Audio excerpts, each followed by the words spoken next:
السلام عليكم ورحمة الله وبركاته. عملنا مع بعض تفريزات رمضان، وكان من ضمن التفريزات كنت عاملة الجزر والبنجر والبصل، ودي الصلصة اللي كنت انا عاملاها. فحبيت النهاردة اعمل لكم بقى من الحاجات الجميلة دي صلصة حلوة جدا بقى، هتنفع للمكرونة، هتنفع نحط منها برضو على العصاج للمحشي. بس حبيت اوريها لكم النهاردة. بصوا الصلصة جميلة ازاي، انا عاملاها فيديو، لو حابين تشوفوها برضو هحط لكم اللينك بتاعها. هنبدأ بقى مع بعض كده على النار. هنحط شوية كده من الزيت، وبعدين اول ما نحس بس ان هو سخن شويه هبدا بقى احط على طول البنجر كده. ما تخافوش، شكله مش هيبان خالص في الصلصه، بالعكس ده هيدينا لون وهيدينا طعم حلو جدا. بصوا لسه كمان الزيت ما سخنش قوي، هسيبها بس تسخن شويه بسيطه. هحط معاه بقى البصل. طبعا احنا بنعمل على حسب الكميه اللي احنا عايزينها. انا عامله النهارده معاكم كميه بسيطه جدا، لكن احنا طبعا هنكتر الصلصه لما تكون بالذات عندنا يعني عزومه ولا حاجه في رمضان، هنكتر الصلصه شويه عشان تكفي معانا. بصوا هنقلب بقى مع بعض كده. ده البصل مع البنجر بس لسه ما نزلناش بالصلصه. حط بقى برضه كده معلقه من الجزر، احط كمان معلقه من الثوم عشان طبعا الصلصات بتحب الثوم جدا. هقلب بقى كده الصلصه دي مع بعض كده كويس. هنقلب بقى الثوم كده مع الجزر والبنجر. حاطين برضو احنا معلقه البصل فمديني يعني يا ريت تشموا الريحه معايا، مديني ريحه حلوه جدا. هسيبها بس تدبل شويه. بصوا هي بدات تتشوح. هحط بقى على طول الصلصه بتاعت الطماطم،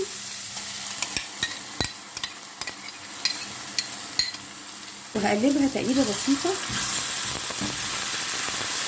طبعا هي مرطبه شويه، احنا لو في المكرونات بنحب الصلصه تبقى بالشكل ده.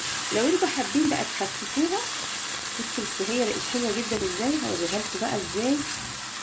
هنحط بقى عليها رشه من الملح، ونحط التوابل اللي احنا بنحبها بقى زي البابريكا. المكرونه يا ريت ما نكترش في التوابل، هي رشه من الملح مع بابريكا لو انتوا حابين، رشه بسيطه خالص من الكركم، ولو انتوا حابين تضيفوا رشه من القرفه بسيطه مع فلفل اسمر ضيفوا. لو مش حابين وعايزين طعم الصلصه الاصلي بتاعها يبقى بنكتفي بكده. بصوا بقى هوريكم حاجه. انا لما بعمل الصلصه بتاعت الطماطم بالطريقه اللي انا قلت لكم عليها قبل كده، تبقى الميه بتاعتها لونها احمر كده. دي بقى بتبقى فيها خلاصه البنجر والجزر والحاجات اللي احنا حاطينها فيها، فالميه دي ما برميهاش.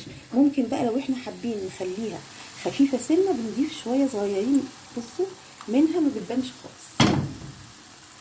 ممكن كمان نحط منها نسقي بيها المحشي مع شويه من الشوربه، برضو بتدي طعم حلو جدا. رشه من البابريكا كده يعني رشه مش كبيره. هحط معلقه كمان من الكركم، برضو ما نكترش فيها الصلصه. بس خلاص هقلبها بقى تقليبه وهنقفل على طول عليها. شايفين الصلصه طالعه حلوه جدا.